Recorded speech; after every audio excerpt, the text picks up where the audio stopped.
Haleluya, puji Tuhan, selamat pagi dan salam sejahtera dalam kasih Tuhan kita Yesus Kristus. Pagi hari ini mari kita menyediakan hati dan diri kita untuk bersama-sama kita mendengarkan firman Tuhan. Kita berdoa. Bapa di dalam surga, terima kasih buat anugerah-Mu yang kami nikmati sampai pagi hari ini. Pagi yang baik ini kami mau mendasari seluruh aktivitas kami dengan mendengarkan kebenaran firman-Mu. Engkau berkati kami semua ya Bapa. Dalam nama Tuhan kami Yesus Kristus kami berdoa. Haleluya. Amin. Puji Tuhan. Pagi hari ini satu tema firman Tuhan yang ingin saya sampaikan kepada kita sekalian, yaitu kerukunan. Sekali lagi, tema firman Tuhan pagi hari ini yaitu kerukunan. Bapak Ibu jemaat yang kekasih, tidaklah mudah bagi kita untuk menemukan sebuah realitas atau kenyataan dari satu kehidupan yang penuh dengan kerukunan. Hidup rukun bukanlah hal yang mudah. Hidup rukun bukanlah hal yang gampang. Karena kita menyadari bahwa setiap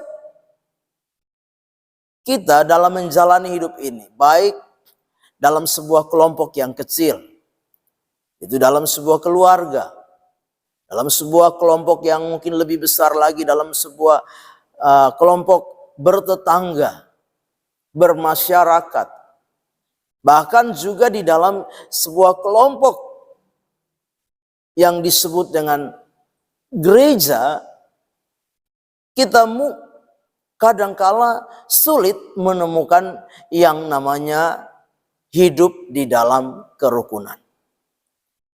Nah, Bapak Ibu jemaat yang kekasih di dalam Tuhan kita Yesus Kristus, padahal kita menyadari bahwa ketika ada kerukunan, maka di sana Tuhan memerintahkan berkat kehidupan untuk selama-lamanya. Nah, Bapak Ibu jemaat yang kekasih itu dalam Tuhan kita Yesus Kristus, kerukunan adalah hal yang begitu istimewa.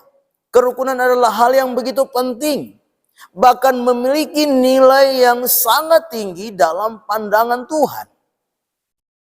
Sebab itu Tuhan begitu menghargai sebuah kerukunan. Dan di mana ada kerukunan, di situ ada berkat. Di mana ada kesatuan, di situ ada berkat.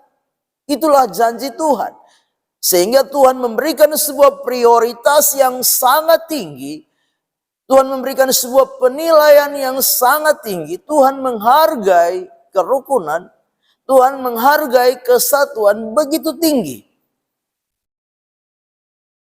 Dan karena Tuhan menghargai sebuah kerukunan atau kesatuan itu begitu tinggi, maka di sanalah Tuhan memerintahkan berkat untuk selama-lamanya. Nah, Bapak Ibu jemaat yang kekasih, pagi hari ini kita mau belajar lewat kebenaran firman Tuhan di dalam Roma 15 ayat 1 sampai 7. Roma 15 ayat 1 sampai 7, kita bisa memperhatikan di sana bagaimana supaya umat Tuhan bisa hidup di dalam kerukunan. Sekali lagi, dalam Roma 15 ayat 1 sampai 7, kita akan belajar di sana bagaimana supaya umat Tuhan bisa hidup di dalam kerukunan. Yang pertama yaitu setiap orang percaya belajar untuk menanggung beban sesamanya. Nah, Bapak Ibu jemaat yang kekasih di dalam Tuhan kita Yesus Kristus,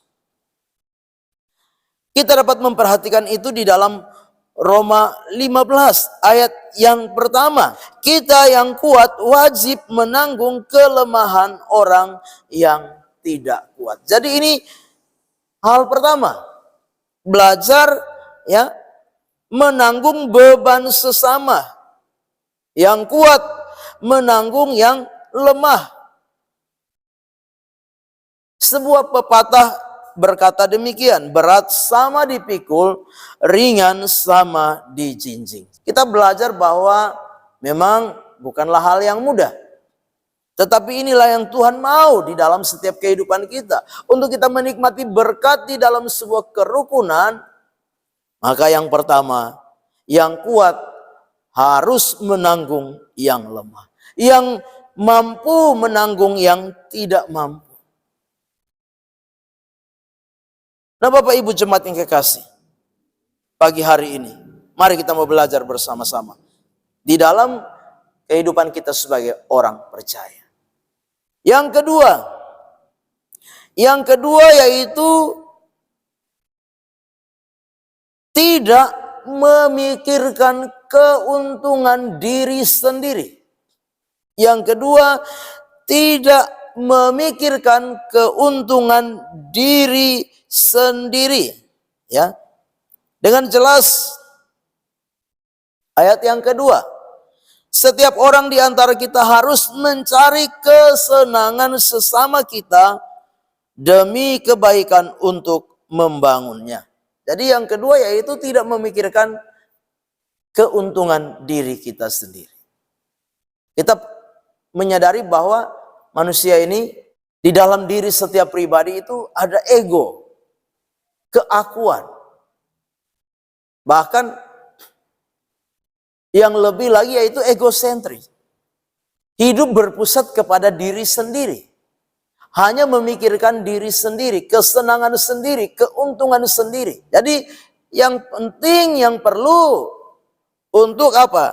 Sebuah kerukunan menjadi kenyataan dan realita di dalam kehidupan ini yaitu memikirkan keuntungan orang lain. Memikirkan kesenangan orang lain. Bukan diri kita. Jadi tidak berpusat lagi kepada diri kita. Yang ketiga yaitu rela menerima kelebihan dan kekurangan orang lain untuk membangun orang lain. Yang ketiga, rela menerima kekurangan dan kelebihan orang lain dengan tujuan membangun orang lain. Dengan jelas tadi kita sudah membaca. Di dalam ayat yang kedua dikatakan bagian terakhir, demi kebaikan untuk membangunnya. Demi kebaikan untuk membangunnya. Kita sadar bahwa tidak ada satu manusia pun yang sempurna. Ada yang punya kelebihan, tapi di satu sisi ada kekurangan. Nah, sebagai orang-orang percaya kita menyadari bahwa tidak ada satupun kita yang sempurna. Setiap kita pasti punya kelebihan. Tapi setiap kita juga pasti punya kekurangan. Itu sebabnya kita belajar untuk menerima kekurangan dan kelebihan orang lain. Untuk apa? Untuk membangun sebuah kerukunan. Mari belajar bersama-sama pagi hari ini. Dengan kita belajar menerima kelebihan dan kekurangan orang lain, akan membuat kita hidup di dalam sebuah kerukunan. Dan firman Tuhan menjadi jaminan bahwa di mana ada kerukunan, di sana ada berkat yang Tuhan perintahkan kita nikmati dan alami di dalam hidup ini. Amin. Kita berdoa. Bapa di dalam surga, Bapa di dalam nama Tuhan kami Yesus Kristus, kami bersyukur untuk firman Tuhan pagi hari ini. Biarlah firman itu boleh menjadi rema, menjadi berkat, menjadi kekuatan di dalam hidup kami. Ajar kami hidup di dalam kerukunan, sehingga kami boleh menikmati berkat-berkat ilahi di dalam setiap kehidupan kami. Kami menaikkan syukur, kami melangkah bersama dengan Tuhan di hari baru ini. Mengucap syukur dalam nama Tuhan kami Yesus Kristus. Haleluya. Amin. Selamat pagi. Tuhan Yesus memberkati.